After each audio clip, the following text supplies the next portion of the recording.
प्रणाम मित्रों। तो चलिए आज हम लोग बीबीएम के यूजी के तृतीय सेमेस्टर के हिंदी ऑनर्स का जो पाठ्यक्रम है उसकी चर्चा करते हैं, जिसमें आपको 3 पेपर देने होंगे तृतीय सेमेस्टर में, जिसका पहला पेपर होगा कोर 5, दूसरा होगा कोर 6 और तीसरा होगा कोर 7।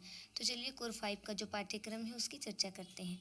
इसमें आपको आधुनिक काल और साहित्य पढ़ना है, जिसकी इकाई 1 में आधुनिक काल, हिंदी, नवजागरण, प्रेरक परिस्थितियाँ एवं भारतेंदु युग पढ़ना है। इकाई 2 में द्विवेदी युग, छायावाद, परिस्थितियाँ एवं प्रवृत्तियाँ पढ़नी है। इकाई 3 में भारतेंदु हरिश्चंद्र जी की कविता यमुना वर्णन पढ़ना है। मैथिली शरण गुप्त जी की यशोधरा पढ़नी है और माखनलाल चतुर्वेदी जी की कविता पुष्प की अभिलाषा पढ़नी है।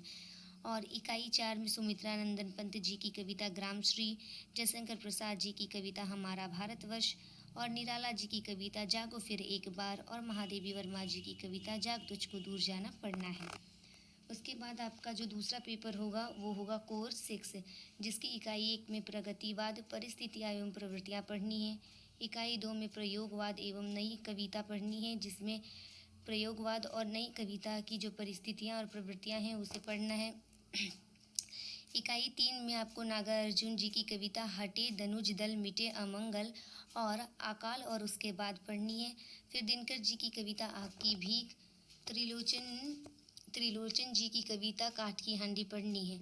और इकाई 4 में अज्ञेय जी की कविता नदी के द्वीप पढ़नी है और मुक्ति बोध की भूल गलती, सर्वेश्वर दयाल सक्सेना जी की कविता फसल पढ़नी है। आपका तीसरा पेपर होगा कोर 7, जिसमें आपको भाषा विज्ञान के विषय में पढ़ना है, जिसमें इकाई 1 में भाषा की परिभाषा, भाषा की प्रमुख विशेषताएं और भाषाओं का वर्गीकरण पढ़ना है। इकाई 2 में हिंदी की प्रमुख बोलियां, जैसे कि हिंदी की प्रमुख बोलियां कौन कौन सी है, खड़ी बोली, ब्रजभाषा, अवधी तथा भोजपुरी का सामान्य परिचय आपको पढ़ना है। इकाई 3 में ध्वनि विज्ञान में आपको हिंदी ध्वनियों का सामान्य परिचय और ध्वनि परिवर्तन के कारण पढ़ने हैं। फिर इकाई 4 में अर्थ विज्ञान में आप लोगों को सामान्य परिचय, अर्थ परिवर्तन के कारण एवं दिशाएं पढ़नी है। धन्यवाद।